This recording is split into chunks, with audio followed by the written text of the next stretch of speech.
First বাড়িতে গেলাম, ভিক্ষা পেলাম না। আগের মতো মানুষের দান করাত করে না।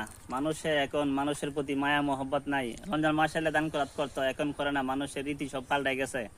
দেখি সামনে একটা বাড়িতে আছে, দেখি এবার তিনি পাই, না পাইলে বাড়িতে চলে যাবো। কি করুম, কেউ ভিক্ষা দেয় না।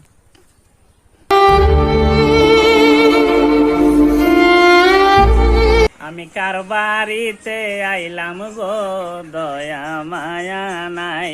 আমি কার ঘরেতে আইলাম গো, দয়া মায়া নাই। আসেননি কেউ কেউ বাড়িতে, সাহায্য করেন না।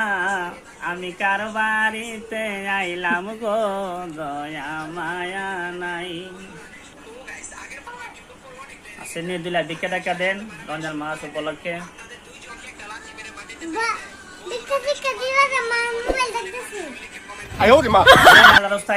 অনেক দূরে তাইছি, 5 বার দিকে সবাই একই কথা কয় নাই বলে।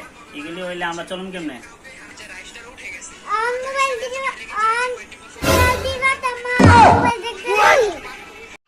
কথা পিচ্ছি ভিক্ষা দিব, পিচ্ছি গো মোবাইল টিপতেছে। হইল নি, মোবাইল দেখে কি শিখতেছে? ভিক্ষা দিব, দান করাত করবো, ভিক্ষা দিবার সময় নাই বলে।